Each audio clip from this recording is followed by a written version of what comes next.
Welcome to another episode of the Contagious Culture Podcast. I'm your host, Kyle King, and the goal of this podcast is to help you create an ecosystem of academic excellence through inspiring conversations, practical strategies, and actionable insights. We empower educators, change makers, and leaders just like yourself, foster trust, collaboration, and ultimately provide them the tools, methodologies, and techniques to create an ecosystem of academic excellence. Today's guest is not only a leader and co-founder of Jigsaw Learning, but Kurtis has championed the call for collaborative structures in schools. And because he's championed that call, he's written books, he's become an outstanding young educator. He has over 25 years of experience, not only in the classroom, but including over a decade as an award-winning school administrator. This person has so many learning insights, so many strategies, so many methodologies, and he is the embodiment of what we believe here on the Contagious Culture Podcast. Let's welcome Kurtis to the stage. Kurtis, how you doing? Oh, I'm doing great, Kyle. So happy to be part of the show and to engage in a conversation with you. I really appreciate you so much. And just for everyone to understand where you're calling in from, where are you from again? Yeah, I am here in central Alberta, Canada. So right above Montana. I work with schools not only in our province, but across Canada, United States. We've done work with schools in Australia, Iceland, around this collaborative response work that I'll share with you and your audience today. Of course. And, before we get into the collaborative response, and I want to say I read the book, not just once, but twice since you sent it to me. So thank you so much. And the book is absolutely phenomenal. I have so many questions. So people can understand, our listeners can understand, can you share a little bit about your journey in education as a whole and what led you to even the current role that you have at Jigsaw Learning? Okay, so I'll give this a real short version, and then I'm going to give a little bit further insight. So started in an elementary classroom, moved into administration at a young age, which I'll come back to. And then through that work as principal in a couple of different schools, the last one I was in, we were really trying to figure out how could we leverage the exceptional expertise we have in the building and develop, I love your thought of an ecosystem.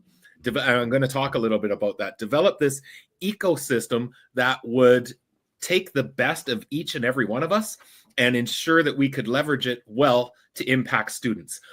From that, we began to have other schools come to start visiting our school. I started to get requests out.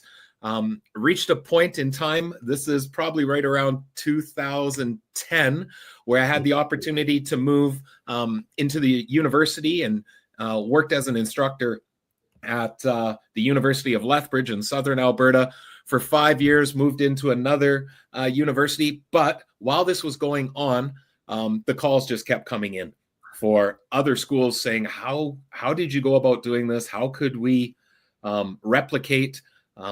And it led into the work that I do full time now along with my wife, Lorna, is working with schools and school jurisdictions to bring forth this collaborative response. Now, some of the early insights, I mentioned I moved into administration at a pretty young age. I was actually in my first year and a half of teaching when I had a opportunity come up in a small school to move into an assistant principal role. The idea was they were trying to grow their own leadership pool within the school division, and so had created some alternate opportunities for that position. And I got tapped and said, we think this would be a great thing for you to consider. So I had to learn early on, Kyle, that I can't assume these leadership roles by being the loudest voice in the room or assuming that I have a better understanding of what we could do as a system than someone with 20, 25 years more teaching experience than myself. It really forced an understanding or a mindset of the room is actually smarter than anyone in the room. And how do we create systems to leverage that expertise? If I was engaging in a more traditional top-down authoritative role in my leadership, it wasn't going to work at all. So a key insight that really led to how do you create teams? That is so good. And there's so much packed in what you just communicated. My next question that I'd love for the audience to hear is, what is collaborative response? Yeah. What does it mean in all of your work and the transitions in leadership, or even as an educator? It all leads back to collaborative responses. Yeah. What is that, and how would you define it, and why is that work important? All right. So collaborative response, it's a framework for how we go about organizing ourselves in the school to respond to the needs of each and every student, all students. How do we go about doing that? And you mentioned off the start of, we create ecosystems that are established. We found through this that it's really about establishing a highly intentional mindset within our school that's more than just aspirational messages. We create really clear structures and processes. And in the book, we talk about 3 foundational components every school needs to have in place. And this has been my experience, Kyle. Now, I've almost been engaging in the work related to this for 2 decades now. We've found that in any school, whether it's an urban school of 5,000, a small rural school of 20 students, whether your staff team is 3 people or 300, these remain true of the components being collaborative structures and processes. And sorry, if people are listening to this, I'm drawing it out with my hands. We talk about 3 puzzle pieces in our foundational graphic. The first is collaborative structures and processes, getting really clear on layers of team within our school. And I can break those further down for you if you like. The second piece is data and evidence. How do we utilize data and evidence to inform the conversations that are happening in those teams? And then finally, how do we develop, refine, and continually utilize continuums of support that clearly articulate this is how we respond in our building? When somebody says, yep, this is a challenge, what should we do? We should be referencing our continuums to say, have we tried this? Have we tried this particular strategy? It's about creating highly, highly intentional ecosystem. And this is where I love this word, Kyle. The 3 foundational components are pretty simple in their understanding, pretty simple in the design. It's the complexity, the ecosystem that exists when those 3 pieces come together. And at first glance, an ecosystem may look quite simple on design, but then you start to understand that there's many things that are going on that are interconnected to it, that how we're using our data and evidence in our team meetings starts to evolve. It becomes really, really, really complex for something that's really a simple idea of how do we collaboratively respond to the needs of students in our building. So let me ask you this, Kurtis. Are the layers in team, data and evidence, and the continuums of support, is that the order in which a school should approach this work? Or are these more so the major 3 puzzle pieces that kind of collaborate and work together? Both. We often say to schools, they are the 3 pieces. And the great news is the work is not about throwing away what you're doing that works. It's about seeing how does it connect. Sometimes we have schools that have engaged in multi-tiered systems of support work, MTSS work, and they go, oh, we understand this continuum and this tiering thing really well. We have other schools that have engaged in PLC, professional learning communities, and they go, oh, we understand this layer or one of the layers of the team. So the beauty is when schools and school leaders are exposed to the framework, they can instantly see we have pieces of this. We maybe haven't intentionally connected them. Now, if a school was starting right from scratch and wanting to learn more, we often say, work on your collaborative structures and processes first. Get the meeting layers down and sound. Then we can start to in time infuse data and evidence into those structures. And then in time, we can start to clearly articulate 4 tiers of support within our school that connect to those layers through our continuums. So there is a little bit of a pathway that you could take, but lots of schools come in at different entry points based on what they already know and do. That's an interesting concept. So I guess my question is, so you said that many schools come in kind of based upon where they are within their journey or their transformative journey. So would it not be, I guess, required for all schools to approach all three puzzle pieces? Or have you seen in your work that some schools are really doing this area well and they only need those other two areas? Yep, I've seen that for sure. Each one of the foundational components requires a bit of shift in thinking that I'd like to share with you. And again, we've seen some schools that say in year one, we're really focusing on the structures and processes. Year two, we're going to start connecting the data and start building out our continuums. By year three, we're going to start really connecting it all together. We usually don't talk in this work as year one, year two, year three. It's more like phase one, phase two, phase three, and beyond, because some schools move through a phase quicker than others just based on what they already have established. I'd love, Kyle, if you can bear with me, I'll walk through first that collaborative structures and processes. I would love to. Yes. We talk about 4 layers of team, and I'd love for you to think about your experience in previous buildings or within your system of, do you have some of these layers that I'm about to identify? What we found over the last, almost 20 years is every school needs these 4 layers that I'm about to share, even though it's going to look different in different buildings. Think of these layers as like categories. Yeah. The first one we refer to as collaborative planning, and any school that's engaged in PLC work can say, yeah, we've got collaborative planning down pretty solid. The idea of collaborative planning is having time for teachers to come together to work on things that they believe will impact all students.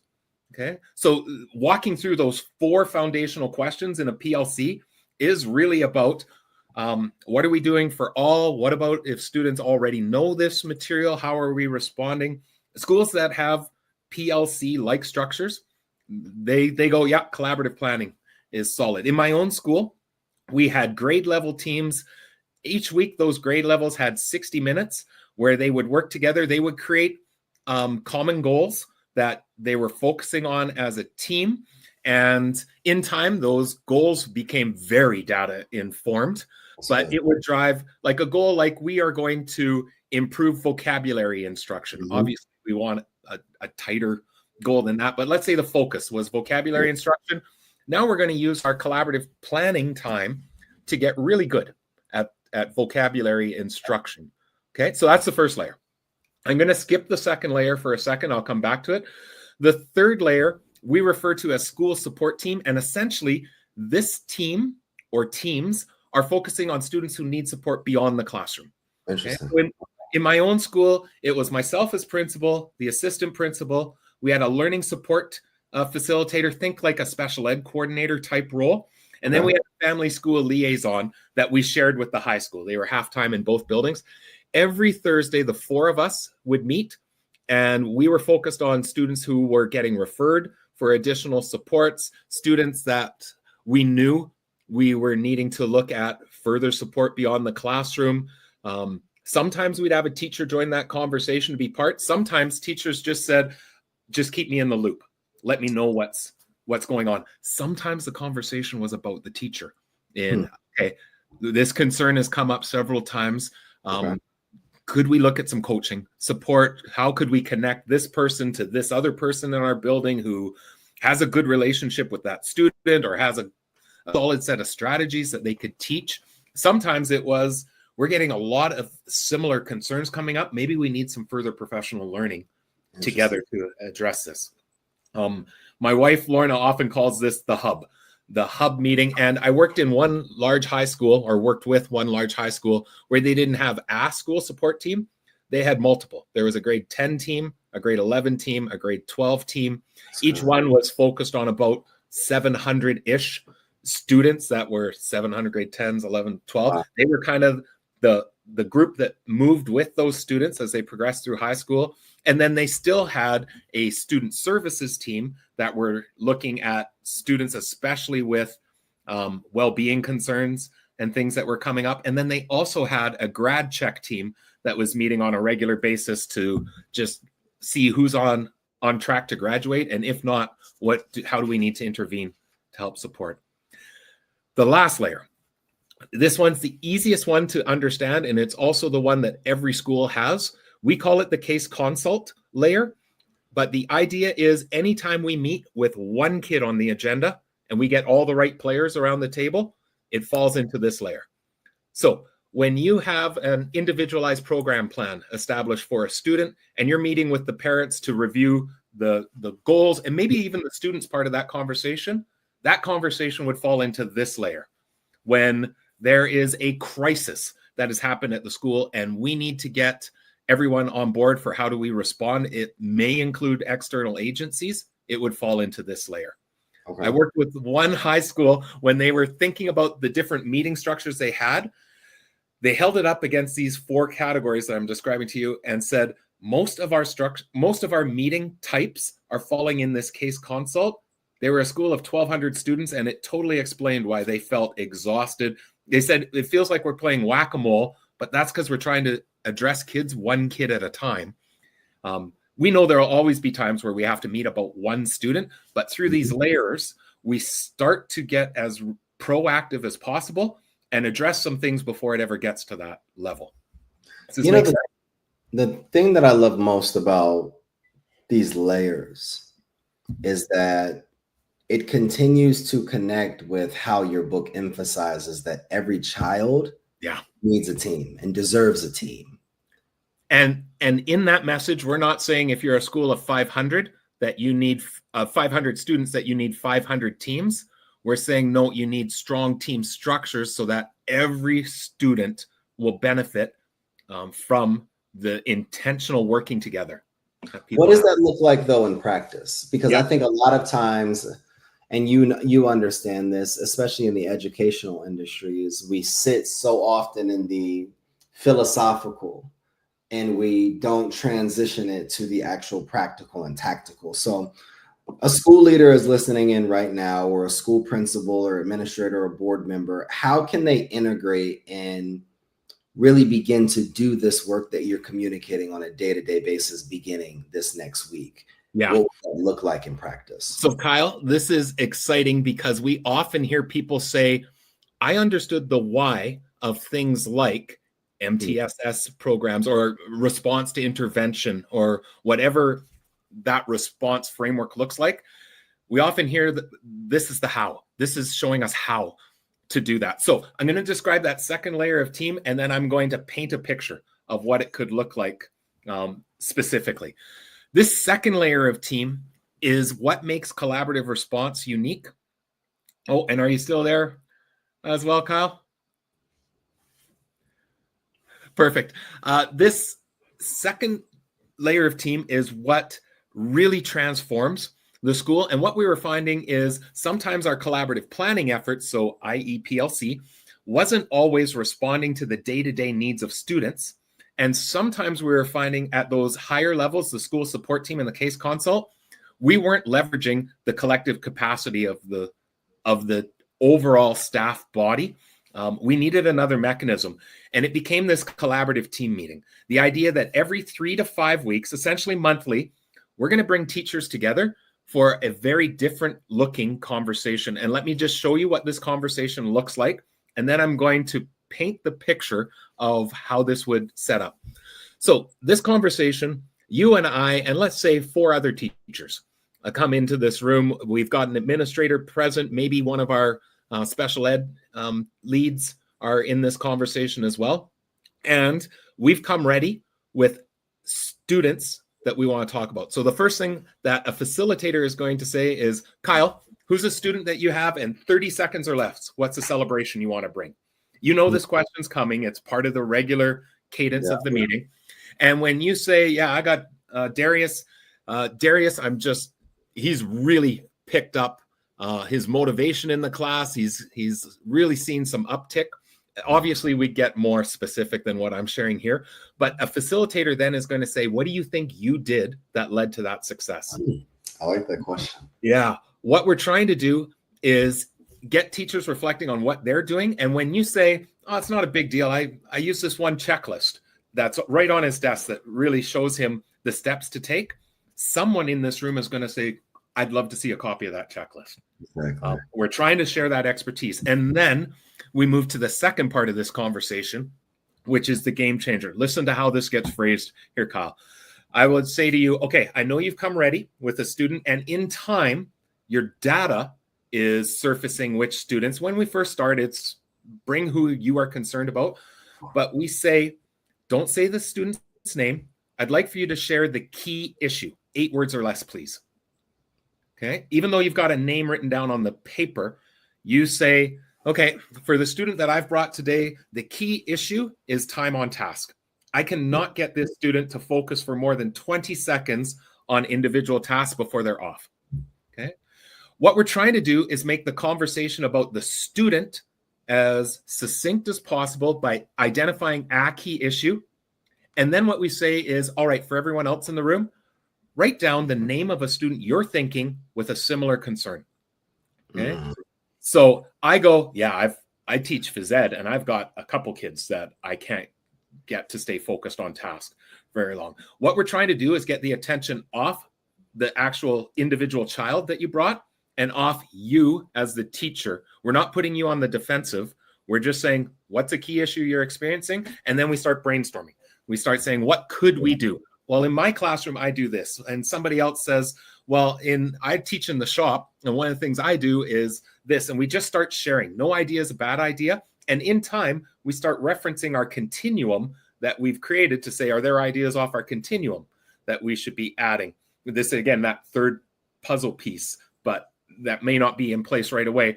Then through this conversation, a timer goes off, and we say, all right, Kyle, share with us the name of the student and one thing you're going to try. Just the name, no story. And when you say, I brought Amber, and the one thing I'm going to try is I love Kurtis's idea. I'm going to put me down for that action. What we're trying to do is get solutions-focused thinking and actions coming away from this that are not about, we often say it looks like you're talking about kids in this meeting, but you're actually not. You're just using them to leverage a conversation about practice over and over and over again. And when you say, I've brought Amber, but I can't narrow it down to one thing right now, there's lots. This is why our layers are important, where we say that then is a conversation for one of maybe our school support team layer, or do we have to have a meeting about just Amber? How do you feel that this is showing up in the overall school culture of really building this culture of collaboration amongst educators and students, and really ultimately for student support? How is this showing up, and what would you recommend being the first step with someone listening? Yeah. So I will definitely get to that. Let's go back to your other question about what would this look like structurally. Mm-hmm. Okay. Yeah. So let's pretend that I'm in a large high school and I'm part of the mathematics department. Okay. Right now, every 2 weeks, we get a common planning block for the mathematics department where the department head leads the meeting, and we've been really working on visualizing abstract thinking. We've been working on visualization strategies as part of our mathematics department. We've been working to try it in the different classes that we're teaching. We've been doing a little bit of a book study around visible learning, and we're trying to get really good at that. But I also, in addition to my department, so again, think collaborative planning time, I'm then part of a collaborative team meeting that once a month I join, and in that team, there's someone who's teaching humanities, there's someone who's teaching phys ed, there's someone who's teaching cosmetology, and me with my math. This is where this key issue process becomes so important, because if I said I want to talk about Philip, chances are there's people in the room who don't teach that kid, who are not invested. But when I can say key issue is time on task, everyone can connect to that. And now what we start to do is I'm naturally already collaborating with my mathematics department. Even though we've got a block every 2 weeks that's scheduled, I'm still connecting with those people. We share a wing of the building. We we're always talking math with one another. But now I got exposed to a conversation in the collaborative team meeting where all of a sudden someone who's teaching cosmetology that I've never connected with professionally is sharing out strategies, ideas. I'm hearing somebody who in humanities has a strategy that I'm going to bring back to my math department because this is gold. I never even knew it existed in our school. And then when I'm a teacher and I'm really struggling with this particular student, I've brought a key issue to a collaborative team meeting in the past and I'm just seeing no traction. I refer that kid to the school support team layer and they start to get involved in this. And they might come back and say, all right, this is a huge concern. We're calling a student roundtable meeting where everyone who teaches Marcus needs to come after school for 10 minutes. We're all going to get on the same page. So do you see those 4 layers of team happening there? That student roundtable is our case consult, one kid on the agenda, and we get the right players. So what we see through this, Kyle, culturally is mindset starting to shift. It starts to be reflective on us of, yeah, this is a key issue, but what could we do in relation to it? It really internalizes for us, and we see conversations in the hallway start to shift and change for this through this collaborative response mindset. I've heard, especially in the high school setting, people saying, I'm now collaborating with colleagues that I never connected with in the past before. Again, in that example, I've always been tight with my math peeps, but now I'm collaborating with others, and the expertise in this building is phenomenal. And what we also see is tighter or higher levels of people feeling connected. We take away the isolation in it.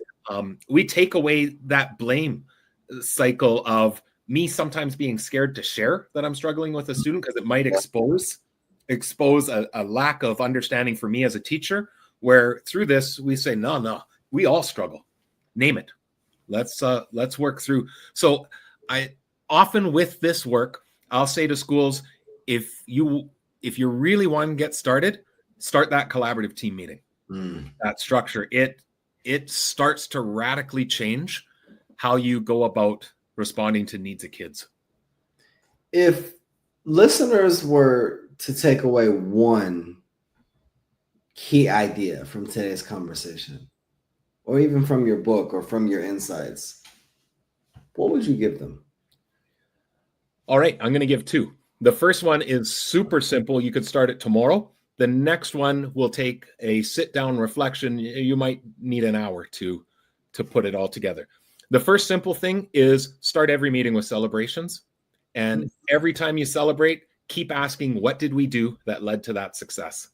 So Kyle, if you tomorrow are meeting with Darren's family to discuss what are we doing for Darren's program plan for where he's going next as a student, we still start with, all right, what are some great things that Darren has done and what have we done either at the school or at home that led to that success? Starting with celebrations changes mindsets within our school and being able to get really tight on what did we do that led to that success? It didn't happen by a miracle. And when someone says it was a miracle, the kid just flipped a switch, then I still want to come and say, what do you think you did that led to that switch getting flipped? Exactly. So that's a quick, actionable one. In fact, we even use it internally with our own Jigsaw Learning. Anytime we meet, we always start with, since the last time we met, what have been some successes and what did we do that led to that?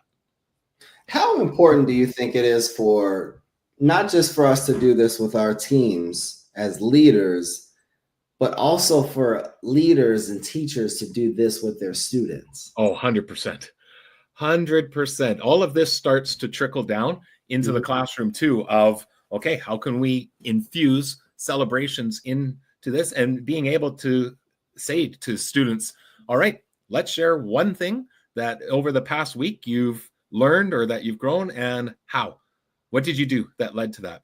So the second actionable piece that I would give to leaders is visit jigsawlearning.ca. We have a number of resources, and under the resources tab, there's a collaborative structures and processes, you'll see some examples of schools that have gone and clearly defined their layers of team.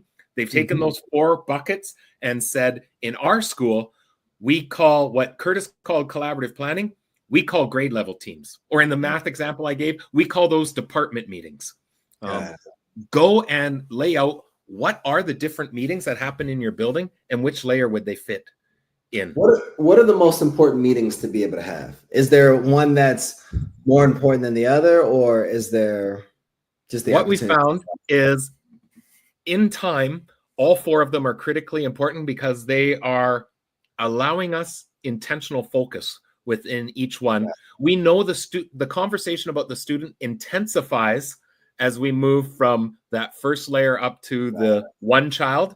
We know that administrator involvement increases as we move. As an administrator, I don't want to be in all of the collaborative planning meetings. I want to put some structure to it, but I don't want to be in every department meeting. I want to set up, I want to build internal capacity to do that.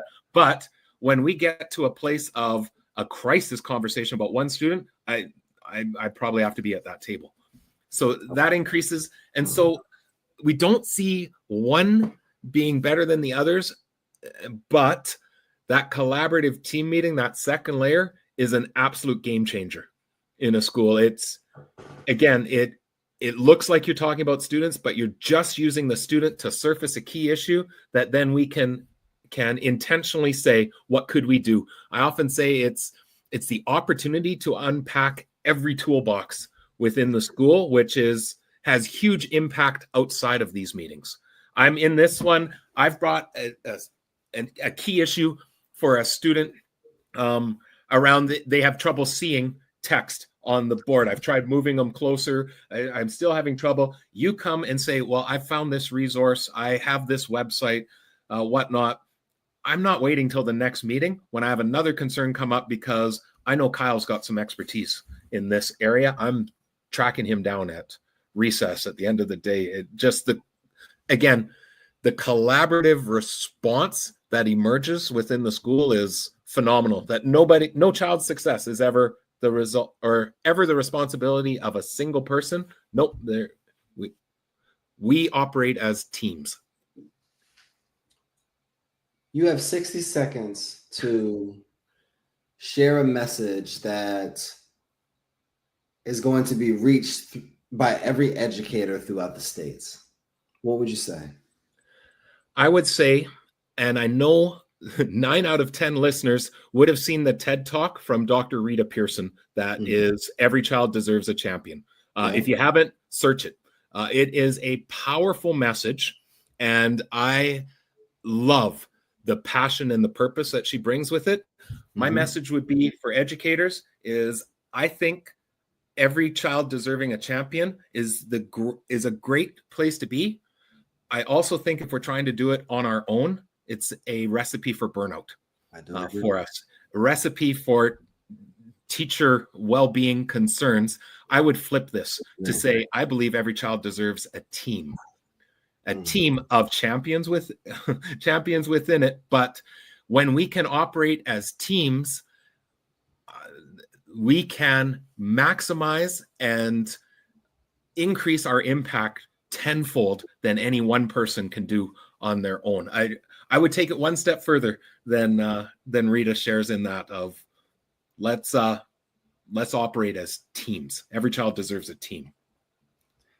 How can people connect with you, Kurtis? Let's say I'm that school leader or even an educator, and I need a coach. I need an expert. I need someone that I can communicate or connect with that can walk me through some of the complexities of what we see in education today.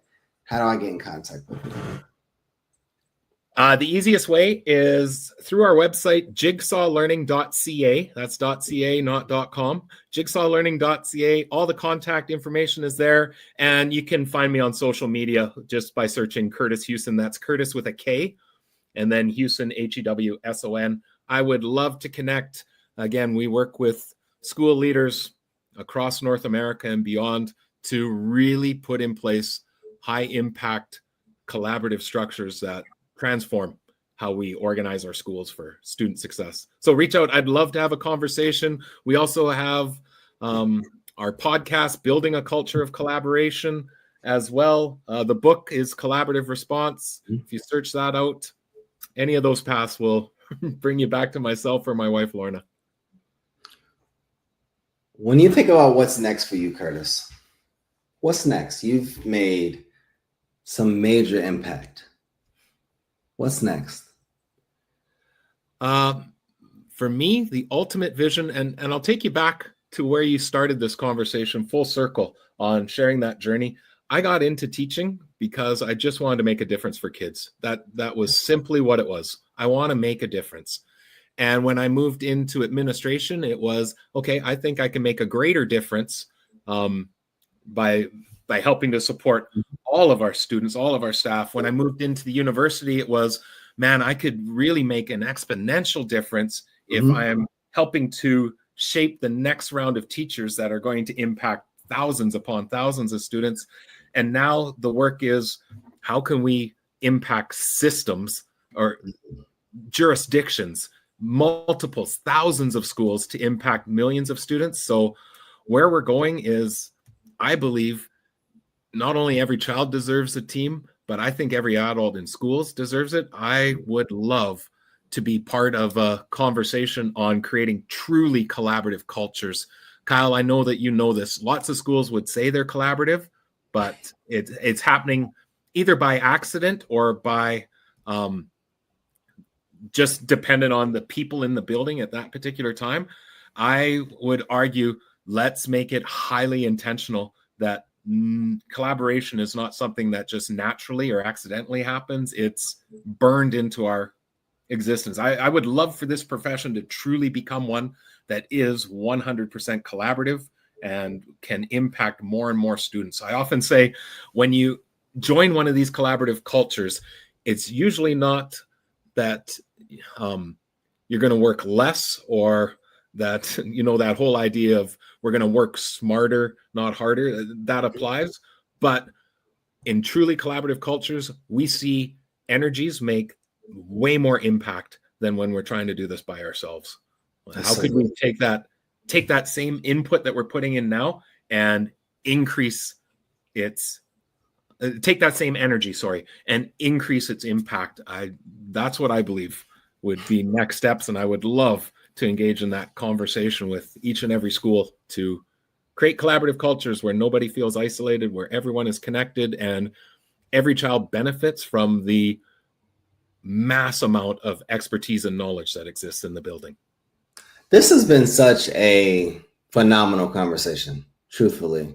And I recognize in reading your book how there's so much that you have to share, that you have to give, so much wisdom that you come with, that anyone listening still right now, you got to connect with this guy on LinkedIn.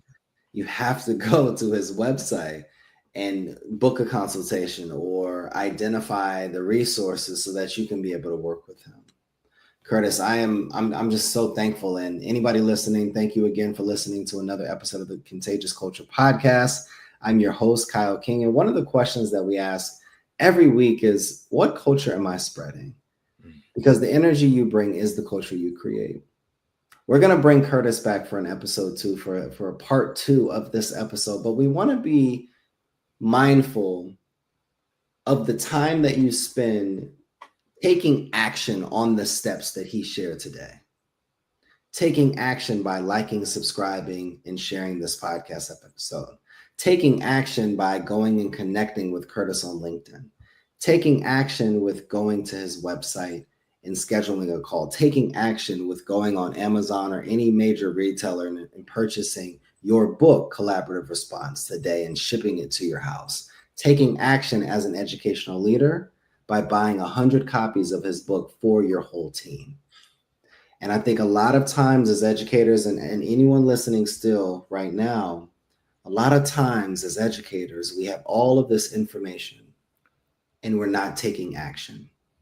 And if we don't take action, then it's not going to allow our students to improve on all of the different structures and systems and opportunities that Kurtis talked through today, if we are able to focus on layering in these layers of teams, if we're focusing on the data and evidence, and if we're building continuums of support, we can be able to create cultures, communities, and schools where students have the opportunity to thrive. So I ask this question again. What culture am I spreading? Culture is in everything and is in everywhere. Make yours worth catching. We'll see you all next episode.